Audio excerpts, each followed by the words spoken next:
زندگی ہے کوئی تنگی کی زندگی ہے. جیسے دنیا زندگی اور تنگی کے ساتھ تعبیر ہے، اسی طرح موت بھی راحت و سکون و آسانی کے ساتھ اور تکلیف کے ساتھ تعبیر ہے. جیسے دنیا ایک جیسی نہیں ہر کسی کی، اسی طرح موت بھی ایک جیسی نہیں ہر کسی کی. کسی کی موت ایسی ہے کہ قابل رشک ہوتی ہے، اور کسی کی موت ایسی ہے کہ جو قابل گرفت ہوتی ہے اور قابل تکلیف ہوتی ہے. یہ ہمارے اعمال پر ہے. حضرت بلال حبشی رضی اللہ تعالیٰ عنہ قرب موت کے قریب تھے موت کے، تو آپ کی زوجہ محترمہ پاس بیٹھی ہوئی اظہار تعصف کر رہی تھی، افسوس کر رہی تھی، ہائے موت کہہ رہی. آپ نے لمحے کے لیے ان کی طرف نظر اٹھائی، دیکھا اور مانے لگی کیوں ایسا کہہ رہی ہے. تو غور کرنے لگی کہ ساری زندگی آپ کے ساتھ بتائی، یہ جدائی کے لمحے آ رہے ہیں، اس لیے مجھے تکلیف ہے. اور مایا میں یوں نہ کہو بلکہ یہ کہو کہ میں اپنے یار آقا کریم صلی اللہ علیہ وسلم سے ملاقات کے لیے جا رہا ہوں. یہ موت کو سمجھا ہے کافر اختتام زندگی، یہ ہے شام زندگی، صبح دوام زندگی. ادھر آنکھ بند ہوتی ہے، ادھر موت کا احوال بدل جاتا ہے، موت کے بعد کی زندگی بدل جاتی ہے. جیسی جہاں زندگی گزاری ہوگی قبر ویسی بن جائے گی. جہاں جس طرح سے انسان نے زندگی بسر کی ہوگی اسی طرح کے قبر کے احوال ہوگی. اور قبر کے احوال کو بتاتے ہوئے حضور نے بتایا بہت سالوں کے لیے وہ قبر راحت اور سکون کا سبب بن جاتی ہے، اور بہت سالوں کے لیے جہنم کے گڑھے سے گڑھا بن جاتا ہے. اور جن کے لیے راحت اور سکون کا سبب بن جاتی ہے اس کی وجہ یہ بتائی کہ وہ کثرت درود کرتے ہیں، وہ ہمیشہ حضور کی بارگاہ میں درود و سلام پیش کرتے ہیں، مجالس مراکز علم سجاتے ہیں، وہ دیوانی رات پوچھتے ہیں من رب کا مادین کما کنت نقول فی نحو هذا الرجل محمد صلی اللہ علیہ وسلم. تو وہاں عاشق لوگ کہتے ہیں کہ کیا پوچھتے ہو، میں کہ پوچھا ہوں یہاں اس دل ربا کے واسطے. وہاں فرشتوں کو وہ عاشق کہتا ہے جو حضور کے لیے زندگی بسر کر گیا، حضور پر درود و سلام میں اپنا سراپائے زندگی بنا کر چلا گیا. وہ کہتا ہے قبر میں سرکار آئیں، قبر میں سرکار آئیں اور میں قدموں میں گروں. قبر میں سرکار آئیں اور کن کی قبر میں آتے ہیں؟ آتے سب کی قبر میں ہے، لیکن پہچان کسی کو نصیب ہوتی ہے. پہچان اسی کو نصیب ہوتی ہے جو یہاں زندگی میں ہمیشہ حضور پر درود و سلام پیش کیا کرتا تھا، جو حلقات دین کی مجلس سجایا کرتا تھا، جو اپنے گھر میں بھی سجایا کرتا تھا، خود بھی شامل ہو جایا کرتا تھا، جو اپنی زندگی عشق مصطفیٰ میں نسبت مصطفیٰ کسی نسبت کے ساتھ جڑ کر گزار گیا. اس کے لیے حضور جب قبر میں آئیں گے تو وہ کہے گا کہ قبر میں سرکار آئے اور میں قدموں میں گروں. در فرشتے بھی اٹھائیں تو میں ان سے یوں کہوں اب تو پائے ناز سے اے فرشتوں کیوں اٹھوں، مر کے پہنچا ہوں یہاں اس دل ربا کے واسطے، مر کے پہنچا ہوں یہاں اس دل ربا کے واسطے. سامعین گرامی قدر موت و حیات مختلف ہیں. خلیل اللہ حضرت ابراہیم کو کہتے ہیں، خلیل دوست کو کہتے ہیں، گہرے دوست، بڑے گہرے تعلق والے گوڑے دوست کو کہتے ہیں. تو حضرت خلیل اللہ کے پاس جب اسرائیل آیا تو آ کر پیغام لایا کہ رب ذوالجلال آپ کو آپ سے ملاقات کا متمنی ہے اور موت کا پیغام لایا. تو آپ نے کہا کہ جا کے رب سے کہے کہ کوئی دوست بھی کسی دوست کی موت چاہتا ہے، کوئی دوست بھی کسی دوست کی موت چاہتا ہے. میرا خلیل کہتا ہے کہ کوئی دوست بھی کسی دوست کی موت چاہتا ہے.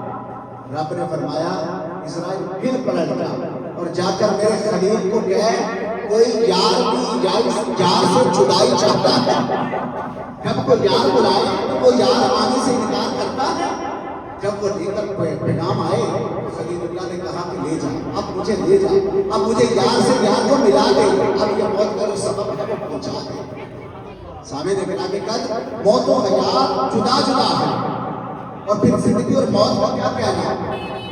مولانا روم رحمۃ اللہ علیہ وہ عاشقوں کے امام ہیں جنہوں نے بڑی کمال حقائق کے ساتھ لکھا. انہوں نے لکھا مصر کا ایک علاقہ تھا، اس علاقے میں ان کا طریق یہ تھا کہ ان کے صحرا پر جب سال کے پہلے دن جو شخص اترتا، سمندر سے گزر کر پانی سے نکل کر جو پہلا شخص اترتا، وہ اس کو ویلکم کرتے، اس کو ہار پہناتے، اسے بادشاہ بنا دیتے۔ یہ ان کا طریقہ تھا، اس کو بادشاہ بنا دیتے اور سال کے آخری دن اسے زنجیروں میں جکڑ کر جا کر جنگل میں پھینک دیتے۔ اب وہ ان کا طریقہ اور معمول تھا، کرتے رہے۔ ایک موقع ایسا آیا کہ سال کا پہلا دن تھا، ایک شخص آیا، عاجز تھا، جب وہ اترا تو مسلمانوں نے اسے ویلکم کیا، گارڈ آف آنر دیا، بڑی آب و مدد کی اور اس کو یہ ہاتھ پہنایا اور کہا کہ تم ہمارے بادشاہ ہو۔ اس نے کہا بھائی میں کیسا بادشاہ ہے، تو ایک تاجر انسان ہوں، میرا تو کوئی انٹرسٹ نہیں سی۔ اس نے کہا کہ تم چاہو نہ چاہو، لوگوں نے کہا تم چاہو نہ چاہو، یہ ہمارا دستور ہے، یہ ہمارا طریقہ ہے کہ ہم اسی طرح کرتے ہیں، سال کے پہلے دن آنے والے کو اسی طرح اٹھاتے ہیں اور وہاں پر بٹھا دیتے ہیں، سال کے آخر میں ہم اس کو پھر اس طرح سے زنجیروں میں جکڑ کر ہم جنگل میں جا کر پھینکتے ہیں۔ اس نے کہا اچھا یہ عجیب معاملہ ہے، یہ ہے تو بادشاہ کی لیکن سال بھر کی اور اس کے بعد ایک تکلیف ہے، وہ بھی مرحلہ عجیب ہے۔ اس نے کہا چلے میں اس کو قبول کرتا ہوں ایک شرط پر۔ انہوں نے کہا کیا شرط ہے؟ کہا اس شرط پر کہ میں جو کہوں گا سال بھر کو وہی کروں۔ انہوں نے کہا جی بالکل کریں گے، لیکن ہمارا دستور نہیں بدلے گا، جو قانون ہے وہ نہیں بدلے گا، یہ نہیں ہوگا کہ تم کہو کہ یہ قانون نہیں بدلے گا، یہ نہیں ہوگا، باقی جو تم کہو کہ ہم مانیں گے۔ اس نے کہا ٹھیک، آ کر وہاں پر بیٹھا۔ اس نے کہا سارا بلدیہ میرے سامنے پیش ہے، محکمہ بلدیہ جانتے ہیں، ڈپارٹمنٹ ہے جو صفائی اور معاملات کرتے ہیں، سارا بلدیہ میرے سامنے حاضر کر دیا۔ اس بادشاہ نے جس کو بنا کر بٹھایا گیا تھا، اس نے وہ جنگل جس میں اسے سال کے اندر پھینکا جانا تھا، اس نے اس کی صفائی شروع کروا دی۔ اس نے کہا ساری جھاڑیاں کاٹ دو، یہاں جتنے دوسری جانور ہیں ان سب کو مار دو اور اسے خوبصورت بنا دو، ایک پیارا سا محل بنا دو، یہاں پھولدار پھلدار خوشبودار پودے لگا۔ سال بھر اس نے سارا کیا اور وہ کرواتا رہا سارا کچھ۔ سال کا اینڈ ہوا تو وہ ایک عالیشان جنت نما باغیچہ تیار ہو گیا۔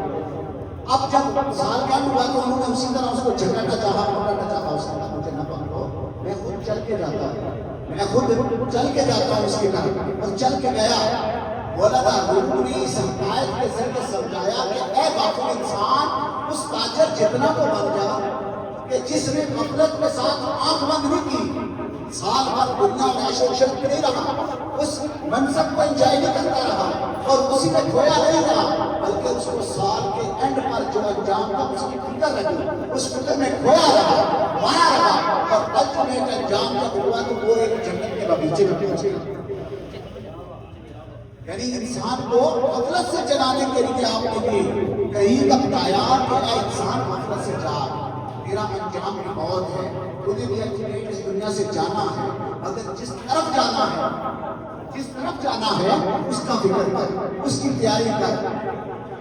عقل مند وہ ہوتا ہے جو اپنی منزل کی طرف سفر کرتا ہے، عقل مند وہ ہوتا ہے جو اپنے تو غسال آپ کو غسل دے رہا تھا، جب غسل دے رہا تھا تو آپ مسکرانے، وہ پریشان پڑا اور آپ کے بھائی تھے ربی بن خراج کے پاس آیا، آ کر کہنے لگا جی ماجرا ہے کہ ہم غسل دیتے ہیں تمہارا بھائی مسکراتا جاتا ہے۔ انہوں نے کہا اللہ کی عزت کی قسم، وہ زندگی بھر نہیں مسکرایا اور اس نے کہا تھا کہ میں اس وقت تک نہیں مسکراؤں گا جب تک اپنا انجام خیر نہیں دیکھوں، انجام خیر نہیں دیکھ لوں گا تب تک نہیں مسکراؤں گا۔ یہ اس بات کی دلیل ہے، اس بات کی دلیل ہے کہ اس نے اپنا انجام خیر دیکھ لیا۔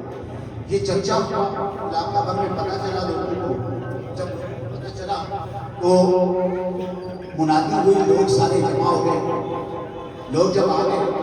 یہ حضرت اصفہانی کا دور ہے، چوتھی صدی کے مجدد بھی ہیں اور محدث بھی ہیں، آپ کا دور ہے اور آپ اپنی کتاب میں نوٹ کرتے ہیں، کہتے ہیں کہ سب لوگ جمع ہو گئے، اتنے میں انہوں نے کفنا کر چارپائی پہ ڈال دیا۔ چارپائی پہ جب ڈال دیا تو وہ وہاں چارپائی پہ پڑا ہوا ہے، سب لوگ آئے، آ کر دیکھنے لگے حسرت بند نگاہوں سے۔ کچھ لوگ تماشا دیکھنے کے لیے بھی جمع ہوتے ہیں، تو وہ سب جمع ہوئے اور دیکھنے لگے۔ تو حضرت نبی نے کیا کیا کہ یوں کفن ہٹایا اور ہٹا کر باتیں کرنے لگے، لوگوں کے ساتھ باتیں کرنے لگے، لوگ سوالات کرنے لگے، آپ ان کے جواب دینے لگے، یہاں تک کہ اس گفتگو کا معاملہ اتنا طویل ہوا، اس گفتگو کا احوال اتنا طویل ہوا کہ آپ کہنے لگے کہ اجلوا ولا تؤخروا، جلدی کرو مجھے دفناؤ، مجھے تو علیہ السلام استقبال کرنے کے لیے حضور میرے جنازے کا انتظار کر رہے ہیں، حضور مجھے ویلکم کرنے کے لیے کھڑے ہیں، مجھے جلد از جلد دفنا دیں۔ سامعین گرامی کہ انجام ان کے ہیں جنہوں نے اس دنیا میں اللہ اور اس کے رسول کے ساتھ دو لگا، کہ انجام ان کے ہیں جنہوں نے اپنا انجام جہاں خیر پر کیا ہے، ان کا ہوتا ہے جو کسی نسبت کے ساتھ جڑ جاتے ہیں۔ یہاں کثرت کے ساتھ آپ پہنچے ہیں، قرآن کے رفقا و اسقام متعلقین یہ سب اپنے بھائی شہزادہ ولی کے ساتھ سارے تعزیت کرنے کے لیے بھی آئے ہوئے ہیں اور ان کے لیے صدقہ جاریہ بننے کے لیے بھی آئے ہوئے ہیں۔ یہ سب احباب جو یہاں ہیں، یہ سب ان کے والد گرامی کی چہلم کے موقع پر جہاں درود و سلام کا نذرانہ لے کر بیٹھے ہیں، درود و سلام کے ساتھ بیٹھے ہوئے ہیں، وہی یہ پیغام دے رہے ہیں کہ ہم کو نسبت والے ہیں جو صرف اس چہلم کے محتاج نہیں، بلکہ ہر اتوار کو ہم حلقہ 11 میں، حلقہ احباب میں حلقہ قنوت سجاتے ہیں، مرکز علم کی مجلس سجاتے ہیں اور وہاں اپنے مرحومین کے لیے